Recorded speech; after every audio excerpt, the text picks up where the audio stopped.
Alrighty, now's the Templar. Templar is quite similar to Harbinger in playstyle, except that warfare tree is replaced with defense.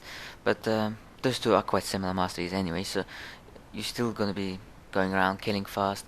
Except Templar has better survivability than Harbinger. Alright, let's start with the defense tree. First of all, skills which every defender should have, pretty much every defense class, are the ones I sort of circled here. The ones above the line are the three shield passives. They sort of have a chance to proc, so you should definitely get them because they're incredible skills and they'll make the melee fight a whole lot easier for you. The one just below the line here is armor handling, and it's also very useful because it decreases the requirements. You need strength requirements for wearing good armor and using good weapons. The other two skill trees I really love in defense are shield charge and batter. I mean, a lot of people don't seem to be sort of getting them, or some only put like sort of 1 point in each and stuff, But I personally always max them, except for rend armor in the batter. I mean, here on the left is a shield charge tree, and on the right is a batter tree. Batter synergy, rend armor. That's the only one I only put 1 point in, because it helps to spread the bat into 3 targets. But the decrease in armor effect it gives is not that good. So yeah, I usually just I max all the others. I mean, shield charge I completely max fully. It does tremendous damage and stuns enemies as well. It's a really great skill. Probably can rival Phantom Strike. I mean, in my opinion, anyway. The skills on the left side of the defense mastery are the more defensive ones, the ones which help you survive. Here I sort of circled two of the trees which I quite like. The adrenaline tree, which is on the left, and the one on the right is battle awareness tree. The skills I circled in yellow are the ones which you should only put 1 or 2 points in. Let me explain why. In the adrenaline tree, adrenaline gives you health regeneration increase. However, it's not a substantial health increase. So unless you have a health regeneration build, you shouldn't really max this. But you should max the other the synergies, which make you stronger when adrenaline activates.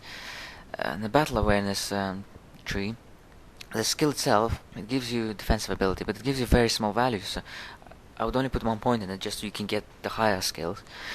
The Iron Will is actually a pretty good skill. However, I would only put 1 or 2 points in it because for the sake of getting sort of up to about 40% stun resistance.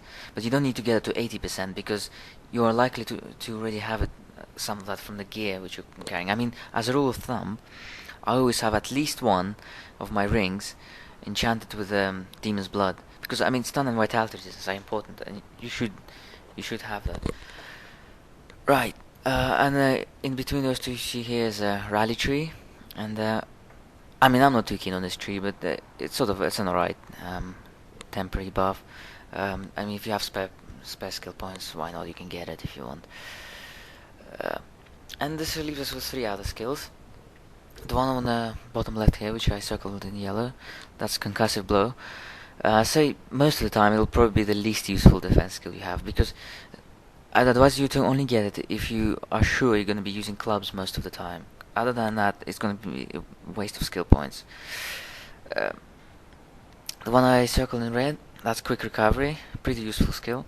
I'd say put at least 1 point in it earlier on, and then max it somewhere towards late game, like in legendary or so. And finally, the one at the top, that's Colossus form. As you probably know, it's the one which makes you bigger and stronger. Makes you feel all powerful. And to me, it's a 1 point wonder skill, really. It's one of those which is extremely good once you put 1 point in it, but as you add more points, it doesn't make such a substantial difference to the stats it gives you. So, I mean, you can put more points in it if you want, but I'd say only do that if you have spare skill points. Other than that, just 1 point in it is enough. You'll be pretty good already. And now to Dream. I mean, it's the same deal as a Harbinger here. Skills which I circled here, they very important. Phantom Strike, Distort Reality, and Lucid Dream. You should get those. I mean, get the ones on the right as soon as possible, and the ones the Lucid Dream tree sort of eventually throughout the game. And however, unlike Harbinger, the Psionic Touch tree is pretty useful for Templar because Templar doesn't have any left mouse button attacks, and this one is quite good with the Templar because if you remember what I said, you should definitely get the passive shield skills with any defense class. Well, with Templar, this skill and those passive skills work quite well together. Shields skills, they each hit counts as 2, so although here Psionic Touch activates on every 4th hit, you can get, if you see, if it counts as 2, you can get it activated sooner and more often. That's why that's a good skill to get as a Templar. And once again, some other useful skills. Distortion Wave and Distortion Field and Nightmare and Sands of Sleep. They're all good, but only get them if you have spare skill points, which in my case you see here I didn't have. And obviously the trances, once again, I already explained what each of them does. Here I thought I'd go for Trance of Wrath because since Templar is already a pretty good survivor, I didn't go for Convalescence. But if you think you need more survival, go for Convalescence. But other than that, I thought I'd give it a bit more killing power, so I went for Trance of Wrath.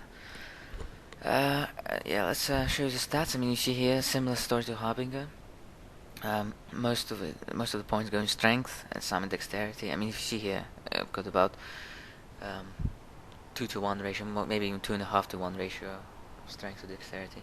And I've got probably a few points in the energy as well, and that's it. None in intelligence. You don't need intelligence as a Templar. Yeah, the secondary stat, not much here once again. Yeah, that is quite high stun resistance there. You don't need that high because it's actually a display bug. Second resistances, just like the primary ones, are capped at 80%. So even if you get over 80%, it's not going to make any difference. So yes, that's the Templar and Harbinger. So I hope that clears it up, and I hope this was pretty useful.